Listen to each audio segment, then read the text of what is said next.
We had just finished building our website. It was 12:30 in the morning. Madhav got a Bumble match, right?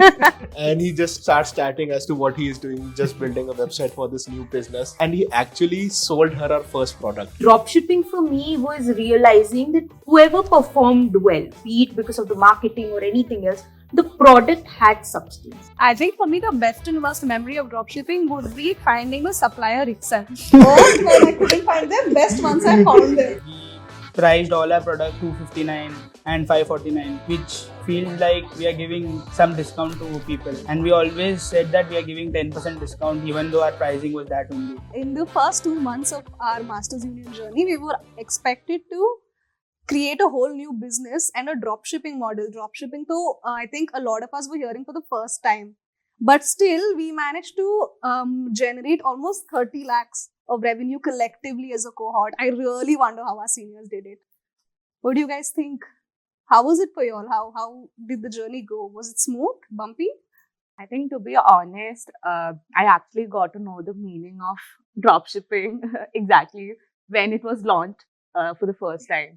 Like how it is, how like we don't keep the stock for ourselves, how we directly ship from the third parties. When we get an order from customers, we ship it to the customers directly. So as in we are the middleman. So how that entire process, how the business model works, I got to know from here only. And starting from how I got to know the meaning and to generate 2 lakh plus revenue for a team, it was a great journey for me at least. That's so interesting because, like she said, we were the middleman, but we had nothing to do with the product itself. Yeah. So all our job was to facilitate the sales. So that was such an interesting concept. I absolutely agree because it takes a lot of effort to sort of take the onus of the product, which is not even yours. Yeah. You're just branding it and sort of giving it to the customer. So for us, I think a lot of us went through different product cycles as well. Once for our team, we were initially selling, say, a hair oil. Then we realized that we might not be able to sell it way more. We jumped to the bedsheet part of it. And I think just to sort of turn around something as normal as a bedsheet into a brand and sort of packaging it that way, that is something which no class can teach you. I mean, you have to have hands-on experience for that. That makes so much sense. So you all did bed sheets. What are some of the other products that? So we were revolving around home. So we were selling quirky home products, be it your lamps, be it your phone holders, be it your garden pipes, anything related to home, and we were selling. It was an interesting journey. We found these suppliers who were willing to let us dropship. And yeah, at the peak of our business, we were packing 150 orders every day. So it was us collectively coming together, packing and shipping, which made me really feel great about the whole dropshipping thing. That's crazy. So you're saying that the seller was not supplying it, shipping it directly? Was it the dropshipping model that was a challenge you faced? It was a challenge for some of the products. It was roughly like, I would say 70% of our products were shipped directly by the supplier and 30% we had to supply ourselves. So that was one of the challenges we faced, because what happens is the margins reduce quite a bit when you're drop shipping. So I was discussing with Manan. One of the reasons I joined Masters Union was because I wanted to start a business of my own. Dhanda karna tha, and that is why I'm here. And we were not selling a product per se. We wanted to gain a higher revenue. So we chose the most, the product or the service which had the highest order value. So hence we sold flight tickets after a lot of iteration. And we had so many different products in mind, right from pickles and achars, and we ended up at selling flight tickets. So what was your average order value? So it was anywhere around 5,000 to 10,000 per ticket. Oh, nice. So what was your final target in terms of revenue? So we wanted to target a 10 lakh revenue, but we achieved somewhere between 6 and 6.5 lakhs within crazy. 2 months. That's crazy. So when we say dropshipping Mela, because yours was a service that you sold, what did you all do for the Mela? So for the dropshipping Mela, we got add-on products like neck pillows, other accessories, travel accessories, eye masks, etc. Oh, that's awesome. Ours was a very different bet than theirs. So we, since we were selling bed sheets, and that was a touch and feel product. We were betting really high on the dropshipping mela because we knew that the kind of audience we want, that would be coming in the mela. And I remember our team cribbing about the stall that we got, because everybody was competing sort of for the stall that, mine will have a higher footfall, yours will not. And for us, it turned out to be around 68,000 rupees revenue in one day. So dropshipping mela was a hit for us. That's Yeah. awesome. I would also agree. It was a crazy experience standing in the line and then whomsoever is going in front of you, hi ma'am, hello ma'am, inviting them. It's like how we are standing in the shoes of a salesperson, actual salesperson for the first time. And some people do not at all minding you. Yeah. And then you feel like you asked for their kidney or something. And so that wholesome experience was very new and very refreshing for me also. Was this the first time sales experience in person for most of y'all? Yeah, for me at least. Oh, that's amazing. And even our product was such a touch and feel product that we relied on the dropshipping Mela Day. In fact, we faced so many problems initially that the Mela Day was our first day of sales. And just like y'all, we also were able to sell almost 70,000 on the day of Mela. And that was such a big boost for us because that was the very first day we were selling. That was the day when we finally got our product. Our product were bamboo towels. So like the bedsheet, it was heavily reliant on customers touching it, feeling it, realizing that it's better than cotton towels, and then that itself pushed them to purchase it. So I think the dropshipping Mela did wonders for our product as well. I think the one product out of all our products which did wonder overall was essentially Kismat. Because we used to get bugged by the Kismat fellows in every class, every professor used to have their product.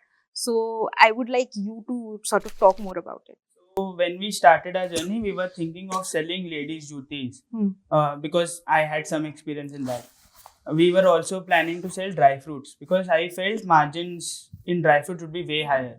But then one of our teammates had gone to Kashmir and then he had tasted a product which was a dry fruit muesli. And it was almost better than all other mueslis we had ever tasted. And so we started to do that business. We were selling exquisite Kashmiri muesli. It had many berries, dry fruits, and it was almost like we were sprinkling cornflakes over dry fruits. It was one of the most premium mueslis I have ever tasted, and many of our cohort mates would agree with it.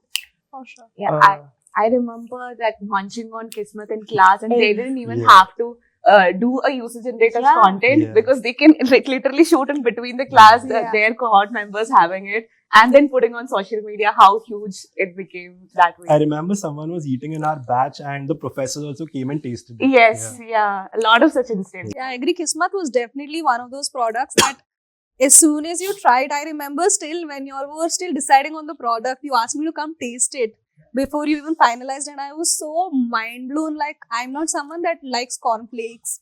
I don't prefer English breakfast foods. So I tried this and I was like, you know what? This doesn't taste bad at all. It's in fact amazing. And it was so evident, like she's saying, we all had Kismat with us during class. I have it in my bag right now. Kismat is one of those really, really good products. And the name also was so apt. Like, Even it was so good. even the packaging was very nice, right? Like the whole blue theme going, Yes. it made you feel fresh and good about yourself when Correct. you had it. So Even the font they used, Yeah. it had that little Urdu touch to the name Right. and the Kashmiri mountains at the back, like the Himalayas, the sketch. I think that was great. So, how did you all come up with the branding and the packaging? So Joel, our team member, is the man behind all the designing. So what in the first iteration we had said that the mountains of the Kashmir would be white and blue in color, but then we had a talk with our professor Bhupesh sir. He said that those colors do not match with your vibrancy. You want to show that the product is rich enough. It has berries. It has colorful dry fruits, and so we changed our packaging to pinkish color, which had purple mountains, which showed that our product was rich enough. We also took some inspiration from Kellogg's, Chegri, I know those cheap brands, and that is how we iterated on our packaging. We had two sample sizes, 250 grams and 500 grams, and we'll talk about how we marketed it. Yeah. So, Bhupesh sir was, I'm assuming, was really helpful with your journey for dropshipping. Yeah. So he taught us psychological pricing. So we priced all our products at say 259 and 549, Okay. which feels like we are giving some discount to people. And we always said that we are giving 10% discount, even though our pricing was that only. Uh, Talking about discounts, I still remember you had a very unique policy during dropshipping Mela that get one customer and the second customer gets a certain discount. That was really impressive because I remember for at least a week or 10 days, we had no clue what we were going to sell at the Mela because we were selling flight tickets and we were like, kya beche? And these guys were already planning out their discounting models. So impressive. And I remember how Garima ma'am used that later in our economics Yes. class as well. And Yeah. Kismat was there in our background when Garima They ma'am was made- talking. They made a case study out of it. Yeah. I would also love to mention how we used Bhupesh sir's class in a lot of things, like starting from need gap analysis to market scanning, competitor research, primary research, and then going for STP analysis, how we follow the entire process. And it makes us really happy that we are using something in class to outclass and how we are going through that journey. Shambhavi, what about you? Any masters who were really helpful in your journey? So for me, I think everyone from Bhupesh sir to Garima ma'am, I have been a very academic person. I can rote learn also. I know a lot of people say that we don't like rote learning. I can be a rattu tota. But for me to get into the practicalities of business more than anything else, because the way our masters were teaching was, I could see that happening on the dropshipping day. I remember Bhupesh sir once telling after the entire lecture saying that, you know what, in real life, you might not even use 40% of it. And we all looked at him that, you know, you just gave a 2-hour lecture on this. And we realized that on the dropshipping day, it's very difficult. And I think theory goes for a toss more often than not. So that was a big learning, which I took from the entire process. That's crazy. And you know, Bash House did over 10 lakhs in revenue. Did you all have any crazy strategy or sales plan that you stuck to? So what really helped us was the digital marketing course here. So through that, we learned a lot about performance marketing, and we were running ads on Facebook to sell our products. So that really helped.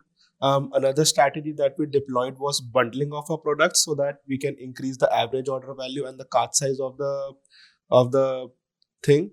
That really helped us a lot to overcome our logistics problem and everything. So I still remember most of the students and even the professors were coming to Manan and his team asking for, hey, how do you do performance marketing? Would you be open to taking a workshop? right. Yeah, I remember in one operations class, I remember there was Ishita sitting with me, and then she mentioned something about 10 lakh revenue, and then the professor asked, why are you sitting here? Why are you inside the class? Right. You should be taking the class. Yeah. These are a lot of positives, but how about challenges? What were the challenges some of you all faced while doing this dropshipping bit? For us, at least at Rankari, so ours was a touch and feel product again. And that too, so a lot of people from our generation are going towards more subtle palettes of color. And Rankari was something very opposite of it. So we were looking for splashy colors, typical Indian colors. So we were not able to find audience, and we could not sell within our cohort, right? So we were not able to really find the target audience. That was something which was being targeted to, say, a 40-year-old. And again, a touch and feel product, so you cannot really sell it online without you having a big brand name. So we had our issues and our hurdles with that. We did not, I think, make a sale for 1 month, till 1 month of starting of dropshipping. It's just that once we started understanding that it needs a little bit of branding, then the sales picked up. But I think that was a big challenge. I think a lot of us faced a payment issue, how we could not integrate payment gateway on our website. So that was one of the issue, and we had to hurdle through it. So we had to call the customers when they are making order, and then we had to send them a Google form or a sheet to their WhatsApp. So that was the first initial challenge that I remember. And also starting from the initial discussion, how you can agree to disagree on everything that you decide. So a lot of teamwork and everything had to put in. I think one of the biggest challenge for almost every team was the product selection, because a lot of time and energy went into choosing the right product or the service which would maximize the revenue or the profit. One of the issues we faced was logistics. We never accounted that, as a bigger cost for our selecting what should be the cost of the product. But logistics was way too high. So for example, our product was say 250 rupees, and we went to DTDC asking them what could be the cost of shipping this product, and they quoted 250 rupees just to ship it, and we were like, we don't want to send it only. So logistics was one biggest issue. Second was our product was also a taste first product, Yeah. and without tasting, people would not have that confidence on our product, since we were more pricier than even Kellogg's, which was already in the market. And so we decided to go through the offline mode first, and then in future we decided to go through the online mode. I just remembered that saying, 2 रुपया निकालने के लिए 20 रुपया डाल रहे हो. So like he said, his was a taste first product, yours was a touch and feel product, but Bash House did phone holders. So what was some insights that you drew? For example, for us, especially Shambhavi with Rankari and Divya with Kismat and me with Bloom, it was something that the customers first needed to have faith in. But you all didn't have that problem because phone holders are a very common concept, and like you said, the average order value is much lesser, so they're open to spending that much. Whereas Bloom towels was 800-900 rupees for one towel, and Kismat was also 600 rupees, I think, for 500 grams. And I'm not sure of the price range for Ankari, but again, it's a bedsheet. It's not something that you get for a small amount. So how did you all? What were some insights that you drew? So one of the key insights that we had from the data that we had was that it was sold more in tier 2 and tier 3 cities as compared to tier 1, because tier 1 your sockets are near your beds, right? Whereas in tier 2 and tier 3 the houses are not that planned usually, and the sockets are very far away from a table or a bed. That's where our product was working the most, which was a very good insight. Also, a lot of orders were coming from J&K and Northeast, which was again a good insight that since these areas have opened up more to e-commerce, that a lot of people are, we could sense a shift on these areas that they wanted to, consume more, was a key insight. So for me, one of my key insights was how to make a website from scratch. That buying a domain and then, designing the website, branding, of course, we've done little bit here and there before because I come from a little bit of a marketing background. But after I've made the brand, after I've decided my logo, my design, the whole website game was a new skill altogether for me. What were some new skills that you all learned from dropshipping? I think same website was something which I would have never thought I would make within 2 months of my MBA. Another very important skill, at least for me, was sales. I am a fresher. I've never sold anything. I've never worked on a product. And I remember going in again on the dropshipping mela and asking people that, trying to sell my product and them saying no and, sort of getting off. For me to accept that rejection, that, somebody has just said no to something you've put so much of heart and soul and effort in like 2 seconds, that was a skill which I think for me was very important, because that's way more a practical skill than maybe, again, learning anything of the book. I am a pure finance guy. I've never done anything except finance in my life. And on the dropshipping day, I was shocked I could sell 1 lakh rupee of muesli. Even in my wildest dream, I would have never thought that I could sell muesli, a product so dull, 1 lakh worth of it on one day. But we were selling. I remember 7 p.m. on that day, 7 to 8 p.m. I was on the counter. I was not understanding where the money was coming from. Our GPay, our cash accounts were coming. Cash was coming from everywhere. I don't even know who took our product. We sold them or not. We didn't even write their names. I don't even know what was happening that point of time. So sales was one thing I learned. Secondly, I never knew anything about branding, and Kismat did a lot in branding. So our team members, our professors at college taught us a lot in branding, and these are the two main things I learned here. When I start a business, I'll keep that in mind. I will get you in my team so that the money keeps coming in. Even though we don't know where. Yeah, even though we don't know where it's coming from. I think customer relationship was one of my key learning apart from these. I agree with these two. And so So one time, what happened with us was, so we, one customer ordered on our website and then we delivered it, but then due to some third party delivery mismanagement, we couldn't deliver the order at correct time.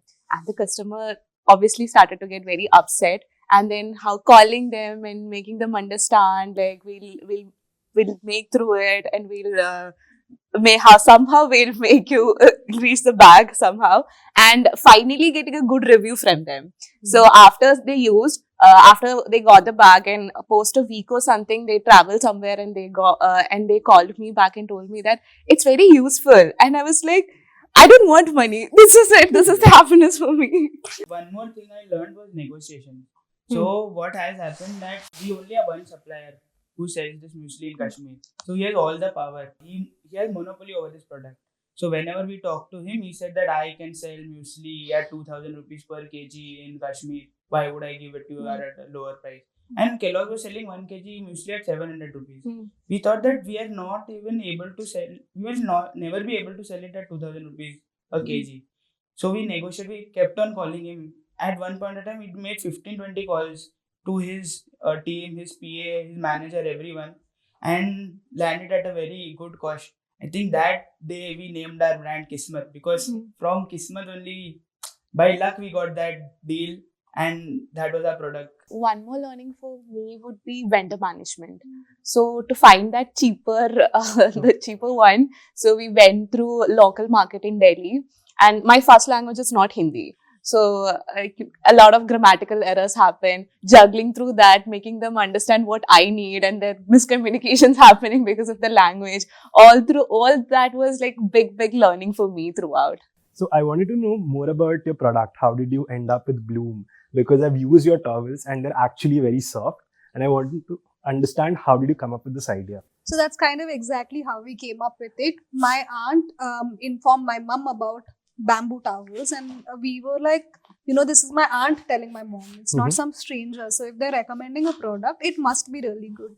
And by a whim, we just purchased 2-3 towels for home use. And it was really, really nice. Like, there were so many advantages as compared to cotton towels. And I even mentioned all 6 of them in my pitch, that they are actually far superior compared to cotton towels or any other synthetic towels that you have in the market. And I fell in love with the product, and I did not have any idea about drop shipping, as we'll be doing that as a challenge as soon as we come to Masters Union. And initially we were brainstorming, what will we do? We also thought of hair oil, and then we said, maybe we should go do hair oil. There's a lot of demand in that area. And suddenly, while talking to one of our seniors, Kashyap, he was talking something about Trident Group, and he was talking about towels, and that's when it hit me that, I use bamboo towels. Bamboo towels is not common in the market. There are like 7-8 sellers selling it properly, and I was using Ramraj bamboo towels, and the only reason I knew about it was because my aunt recommended it, because they supply Ramraj bamboo towels. And I told my teammates, and they were also very impressed. But the challenge we faced was getting a seller of bamboo towels. There were very few manufacturers in the first place to agree on the drop shipping model. For them to ship it directly to the customer was a huge hassle for them, because they're so used to dealing in these wholesale quantities where they just pack huge orders in one box. Whereas what we were asking him to do was pack different colored towels in different packaging that we are providing them, and then even take the headache of shipping it to the customer. That was one of the biggest challenges we faced. I think that's the reason for the first month we didn't even have any sales, because we were still finding a supplier. That was our, once we conquered that, we were able to generate a lot more sales. I wanted to ask this, that do you now that we've done with our dropshipping, do you think dropshipping is more of a utility product game or a fun and a knick-knack product game, or both can coexist? I think it's more knick-knack product based. Like phone holders is such a simple concept. Like, while you're charging, if you don't have a table near your socket, then you need something to hold your phone. It's such a simple concept that it is easily advertisable. Like, you can show why you need this product a lot more better. But when it comes to something like bedsheet, towels, it's more of a touch and feel. It takes more effort to convince the customer that you need it. I think both can coexist as well.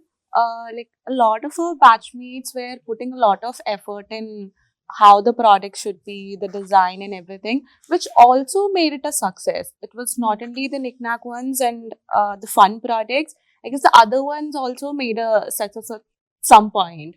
So I feel like both can coexist at the same time. When we're talking about how much revenue we've generated, there was a huge backstory to it for us. Like again and again, I'm repeating, it was a touch and feel product, so we couldn't even figure out which sales channel to employ. How did you all overcome this? So for me, we initially started selling flight tickets to our friends and families, and it was more like a B2C model. But very early on, what we realized was it would be much better if we started reaching out to bigger companies, a B2B model, and that could fetch us higher revenue. So we implemented the B2B model, which got us over 6 lakhs of revenue. What we did unique was we usually only sold two packagings, which was 250 grams and 500 grams. But we wanted everyone from our cohort, at least from our MU staff, everyone to at least taste it. So we started selling 40 rupees packets. We didn't want to give them for free because that was a loss for us. So we made smaller packaging for them. One extra thing we did was every break, people went out. They used to go to BB store and buy chips and everything.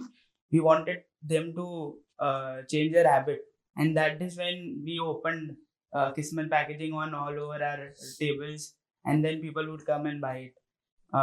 One very beautiful thing we did is in our cohort, everyone knows about Sleep Quest. So it's a group where we all share our sleeping photos.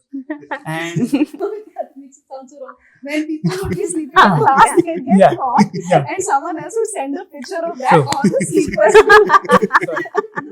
yeah. So there was one Yashashvi. He used to sleep in every class, and his photograph was everywhere on the group. So we nicknamed him King.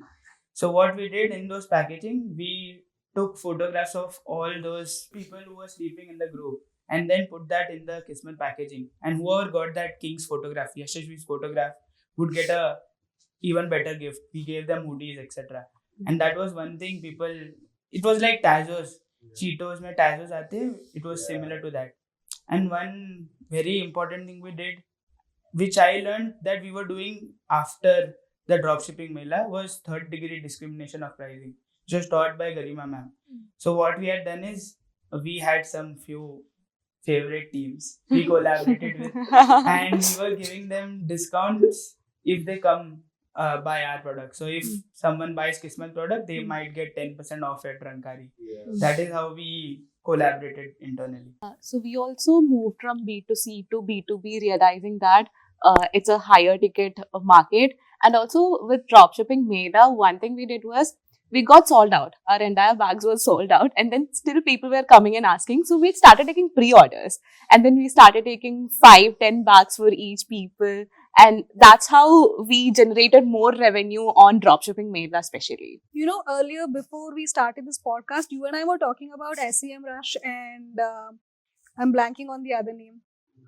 Yeah, SimilarWeb. Did you use these tools as well for your digital marketing when you were promoting so for Bash what- House? So our strategy was different in that we chose the distribution and sales channel first and then the product. So in our team we have Vansh, who is sort of this performance marketing expert. So we played on the strengths of our team and we chose the product accordingly. We were not using SimilarWeb per se, but we were using Facebook's ad library to identify which products were being sold a lot. And if those products were being sold a lot, we just assumed that people were buying them a lot, right? That's why people were selling. So we tried testing a lot of these products, and after sixth or seventh product, we got a hit. That was a phone holder, and then we scaled up on that. For us at Rankari, we banged on the fact that we were sort of an authentic brand, and we tried to catch the Instagram audience more because we knew that our product will attract that sort of an audience. So we were very clear, we did product first and then a sales channel conventionally. So for us, it was more of Insta before the dropshipping mela. And again, we were banking on the dropshipping mela. For us, it was purely word of mouth marketing. I think after our first sale, because like I said, the product in itself was so good, people would have heard about it and they found out that, Bloom is selling bamboo towels. We can contact Bloom for it. So I think the first few sales were the most important for us. Even in the dropshipping mela, a lot of the people who bought it were repeat customers later because they really liked the product. They initially bought 1, 2 to experience it, and then they either passed on the word or realized that in their own household they need more towels. So they themselves came back as customers. I think for us, word of mouth marketing and organic marketing worked out a lot better than performance marketing, because you're not really motivated to buy a towel when you see an ad for it. You really have to, it has to be recommended, or you have to actually feel it, or that was one of our biggest success stories. Like, customers came back, so we had faith in our product. I think our product was one of the reasons we were the top performing teams this year. What do you think? I actually think that, we are always taught that, you can never sell a bad product. It will catch on. Even if you have a short-term success, it won't last long. And I used to not sort of accept that as a fact. I used to think that, there are many bad products in the market which are selling well. But dropshipping for me was realizing that whoever performed well, be it because of the marketing or anything else, the product had substance. That is something which was a learning for me, that you cannot sell a bad product. So talking about bad products, I even remember that you were brainstorming on what product to sell for dropshipping. And then we just stumbled upon this idea. Why is everyone selling actual physical products? Why not dropship a service? That's how we came up with the flight ticket idea. What do you think led you to be one of the top performing teams this year? So with products, I feel like we are very lucky to get our vendor whom we got, because once we solved our initial bags, and then we got few recommendation how the buckle should be different, how the hangings should be different and everything. And we actually went back to the vendor. Usually in dropshipping, this doesn't happen much. And went back to the vendor and we told him the feedbacks, and then he actually changed it. And so we got better reviews after that. So taking feedbacks and how to make those changes to our product was one thing which made our product one of the most best one of in our cohort. I think we succeeded only because we had a killer team. I think Team Kismat was one of the best teams ever. We had a combination of finance, product. Everyone in our team worked really hard. We were very confident even on the product. And so we never left any opportunity to sell. We did meme marketing. We utilized all the MU staff. I knew Kashika ma'am and Meha Kohli ma'am in our advertisement for Raksha Bandhan. They were in their dupattas. They were going and meeting their brothers. And instead of laddus, they were giving Kismat packets. That was our idea we had done, and it went well. That was such a unique ad. That reminds me, to generate content for Bloom itself was such a challenge. Like, we're so used to mindlessly scrolling on Instagram and, following content creators, but the effort that goes behind that content was something like a real life learning for me. Even though I worked in marketing, I was there with a team that was dedicated to creating that content. But here I'm with a team that is experiencing it for the first time. But I remember Bagel had very innovative ads. That was also one thing. So initially when we posted our first Instagram reel, and it just shoot up, and we always so happy. Each hour we were checking back our Instagram. How much is it now? How much is it now? That's when I got to know that how actually social media influencers actually work. How happy it makes them actually. Going back to your point about team, right? Having the right team. So I just remembered someone the other day was telling me 68% of the businesses fail because they don't have the right team. And I believe it is one of the learnings which is important for all of us. All of us learned the advantages and disadvantages of having the right team members. And I believe going forward as well, this is going to be the biggest learning for everyone. I agree with that. Like, I feel that the only reason why we were able to reach the milestone of 10 lakhs was because my team's energy was infectious. Like Madhav used to go and ship orders at 2 a.m. in the morning. Like, everyone was working so hard at this, and we were spending 4 to 5 days every day from 11 to 4, or like just going at it, right? And some days when you even feel down, but the team is going, it sort of makes you want to contribute a lot more. Makes you motivated. Makes you motivated a lot. So Yeah, for us also. I mean, at Rankari, we take pride in this fact that none of us, Shashwat, Yukti, Srishti, Dr. Ayush and me, we never fought. we just never fought because we had our heated arguments, but then one person would sort of come in and say that, let's cool off and let's not talk for a day. We never fought. It was, I think, for me, it was the recipe of our success that we never fought. We always understood one another and we had veto powers. So if I am looking at strategy, I would have veto at strategy. So that also made me a little more responsible that, you cannot just throw in whatever you're feeling and you need to sort of take decisions on facts, based on facts. So I think a killer team is always a recipe for success. That is commendable because it is very rare that the ownership is divided and people don't fight amongst each other. Having that structure and that ownership in place right from day one is very crucial. And within our team, I love the fact that how we agree to disagree, how we had the healthy conflicts, and we don't argue at the end of the day, but we make something fruitful out of it. That was something which I loved about our team. I have sort of a controversial question. Would you choose to work with the same teams if given a chance again, or if you could do it all over again, would you choose the same teams? Yes. I think any day. The Any same day? team. Absolutely. Yeah. So me, With some team members, yes. number one. Same. Some team members, but you said team was the. Yeah, our team was the strongest. They worked hard, but I had my favorites from the team Right. who I want to work in the future with. Yes, definitely. Definitely. Definitely. I'm not answering that question. Everyone is giving a safe answer. But now our UG batch is also doing drop shipping. Have you heard of any success stories from them? So I heard a team who crossed 10 lakh revenue in less than 2 weeks already, Wow. which is impressive. And I was like, how? That's crazy. Yeah. Even we were talking about a team that's doing watches. Yeah.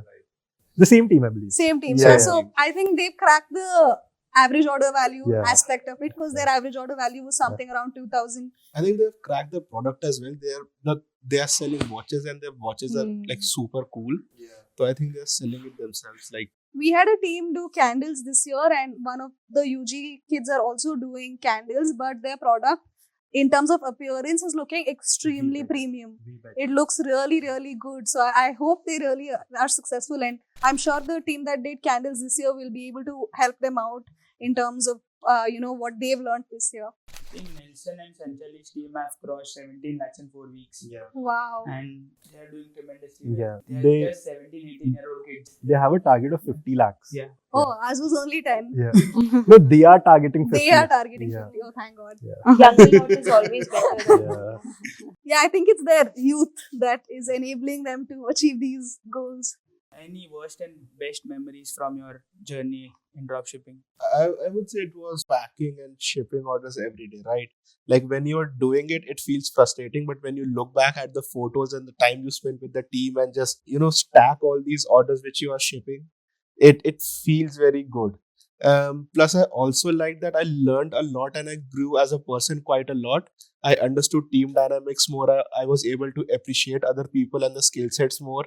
I mainly got to know what I didn't know before, right? Like when you are young, you feel like you know everything, right? Through this dropshipping experience, I realized the importance of team and that how I did not know a lot of things, and it's okay to rely on others. And like if it's in your head, it's okay to rely on others. So one of the things for me was, I'll start with the worst. It wasn't worst per se, but not so nice thing was the initial struggles to get the clients or the customers. But the best thing, the thing which I will remember, say 5-10 years down the line, would be the bonds or the friendship that I created with my teammates. That is something that I will always remember. Yeah, I would also like to mention the dropshipping Mela Day, how after the entire day of juggling, we all sat down on those steps and then everybody was done. We were waiting for Veda to announce the results, how much we did as a cohort. And as a cohort, how we came together. Everybody was happy that day. Everybody was smiling. And I even remember it was like, even though my product was Bagel, I remember someone from Ember Candles would be suggesting that, oh, they have a good product called Bagel. Go to their store.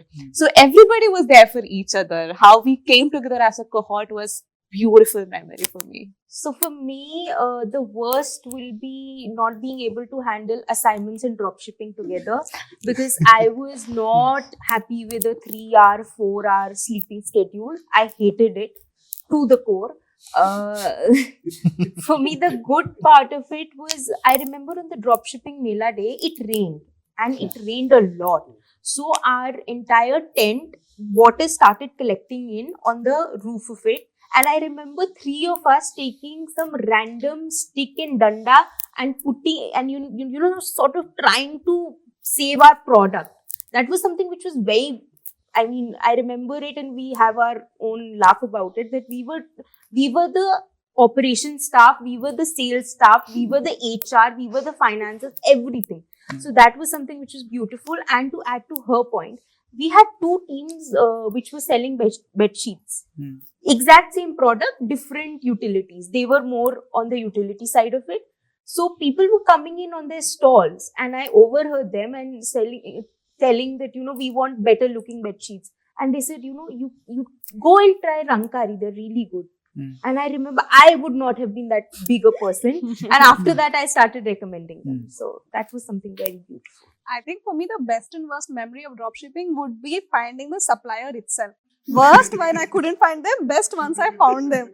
Oh, it was such a challenge because bamboo was, it's still very new to the Indian market. Bamboo towers are not that popular and there are very few manufacturers.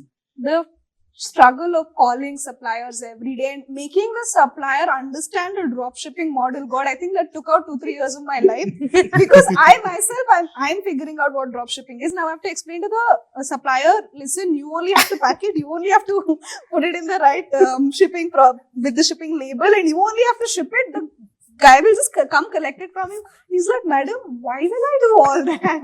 Like, what am I getting out of it? Until we found a supplier, it was absolute chaos. And once we found the supplier, we were all, you know, in better spirits, I'd say. I think the best day of our journey was dropshipping Mela. I think we had ordered 95 kgs to be sold on that day. 95 kgs of muesli. On that day, I remember I was in a truck.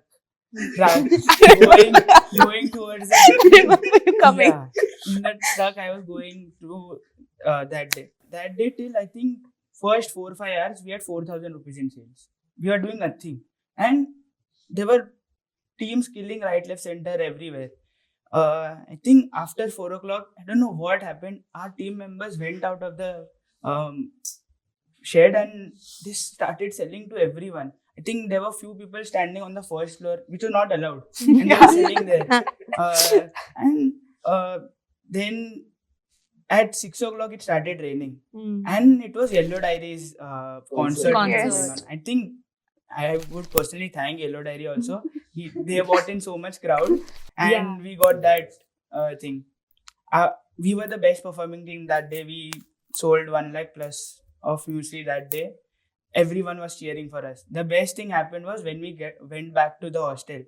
They had planned a surprise for us. They had bought a cake, and we cut that cake. Everyone was shouting. We as a team spoke for the first time what we felt for each other. That was one of the best memories, I think, of the entire journey. Worst memory? I think worst memory was we had few team conflicts where I, from a finance background, only think about finances, and people from marketing product background think about branding. They wanted to create a brand, and I wanted to create a brand, but which was financially doing well. And that was a conflict which was going on. Only that was the bad thing about the entire journey. Else, I think we killed it.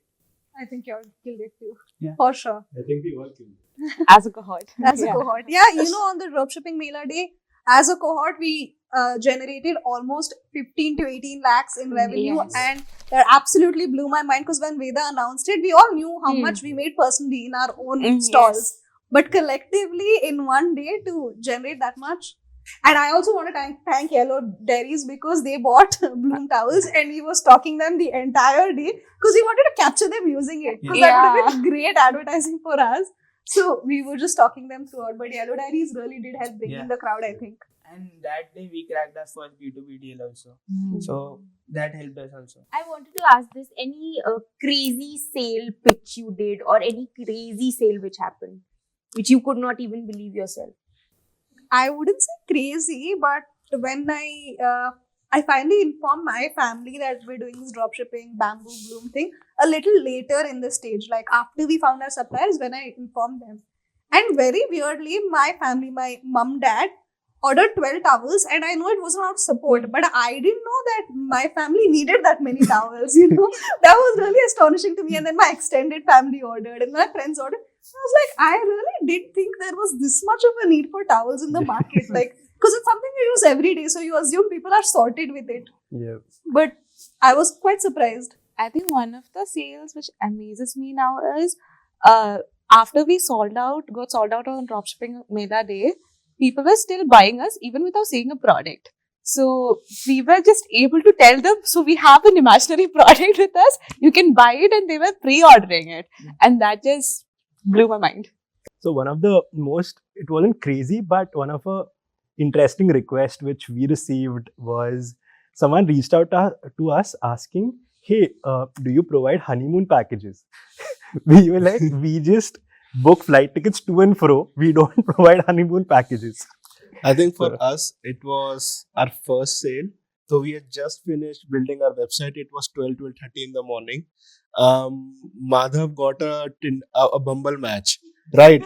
And he just starts chatting as to what he is doing. He's just building a website for this new business. And he actually sold her our first product. So, I think that house takes the cake there. yeah. For us, it was a very simple. It was not even a crazy sale, but for us, it was. I mean, there was a couple which came in, elderly couple, and they just looked around the bed sheets on the dropshipping Mela Day, and they started taking in without even asking. Just started keeping few bed sheets aside, and by the time they finished, they had, I think, bed sheets worth 8,000 rupees in one go, and we were so happy with the sale. We told them that, we'll take the bag to your car. We actually took the bags to their car, took a picture with them. So that was unbelievable for us, because for us, the bedsheet started at around 899 and went till 2499. So that kind of a sale was crazy. So on that day, there were so many people, and we didn't remember who we pitched to. So I think we pitched the same muesli to the same person, I think 4 or 5 Yeah. times. Same happened. Yeah. And I think in the third, fourth time, they actually took it. And they were so frustrated. I remember there were few SMS and XLRI alumnus who came to the dropshipping, and they were so fascinated by the entire thing happening. They were so fascinated by the idea of Masters Union itself, how we were doing the actual business. They were like, only if we had a chance back then. So yeah, that was also one of the core memory. Yeah, even when they the very first day when they explained what dropshipping is and this is how we'll be going forward, for me, it felt like everything I was studying in class, I was somehow just trying to relate it to dropshipping. So, like from the very beginning, after they said, this is what your challenge is. If Bhupesh sir is teaching, this is how you segment your market, in my head, bamboo is going on in my head. So, were there any experiences from class that you were able to relate to dropshipping?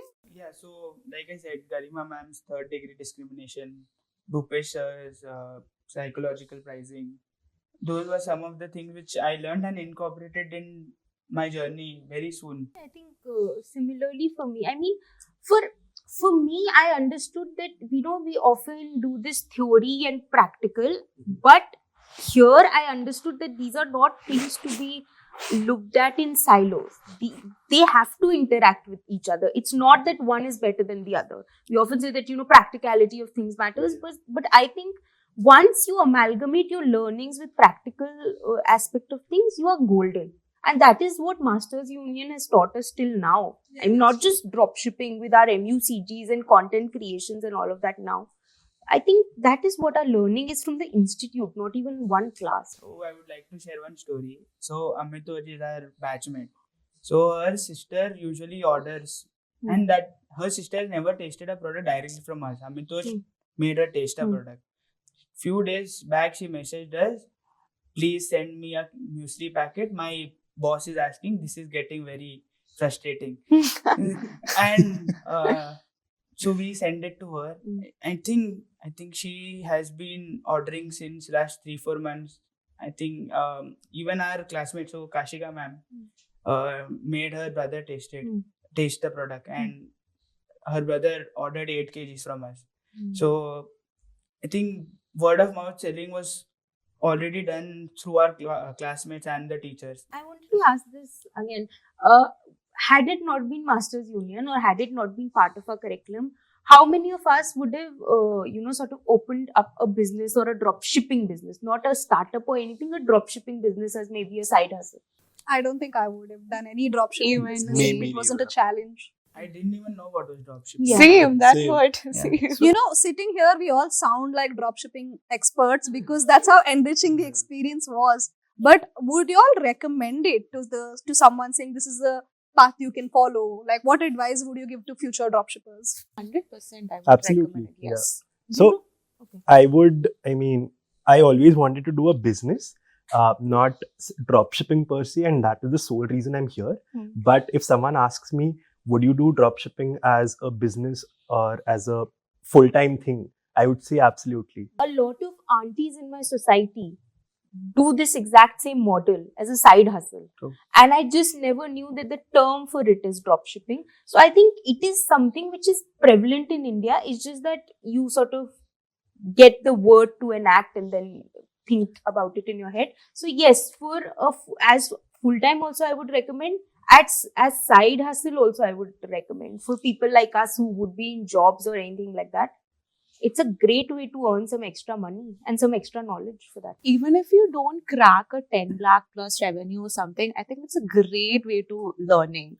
A lot of things to learn from dropshipping business, I would say. And dropshipping after a point of time becomes automatic. So right now, if we are getting sales, we just have to talk to the vendor and he directly sells it to the customer. It is so much easier. We just have to earn profits sitting at home, just picking up one call and calling the vendor. That is a dream, I think. So Manan keeps telling me that he wants to pursue dropshipping for his whole life as a side thing because it will keep generating money. Right. Yeah, for sure. As a side hustle, I'm Yeah. sure all of us would definitely recommend it. Like Divya said, it becomes automatic after a point. Yeah. But what is some advice you would give future dropshippers? Like, for example, if it was me, I would tell them to pick a product that more manufacturers are manufacturing, so that you don't struggle to find a supplier and get demotivated in the initial stage. That would be my basic recommendation. Like, pick a product that is easily available. I would say adapt to the trend, the ongoing trend. See what people are liking right now. See what's going high on social media, maybe. So that will also generate a lot of attention to your website or a social media per se. And that would be my advice. I think choose a killer product. Think about logistics first. I think logistics, almost all of them had problems with. And third is to create branding. And never shy away from selling. Keep on selling. Nahi bolenge aur kya karenge. So for me, it would be to keep the average order value to around 500, 600, not more than that. And the other advice I would give is to not take no to your heart. Because we did it for around a month or so of our dropshipping and it really messes with your head and your business. So do not do that. Till now, we were just thinking about making 10 lakh revenue or more. But the current UG batch, they have set targets of 50 lakhs and more. And I'm sure there would be many teams who would cross that target. And the UG dropshipping challenge will be up very soon. So stay tuned for it. So I think enough of our dropshipping now and how we targeted 10 lakhs. The current UG cohort, they have set their eyes on 50 lakhs and more. And I know multiple teams who will cross 50 lakhs. And there's a dropshipping Mela in early Feb. And I think we all should attend it. Excited, yeah, for sure. But now enough, I'm done for the day. All this talk of Kismat has got me so hungry. I think let's call it a day. Yeah. Shall we? Chalo, let's go.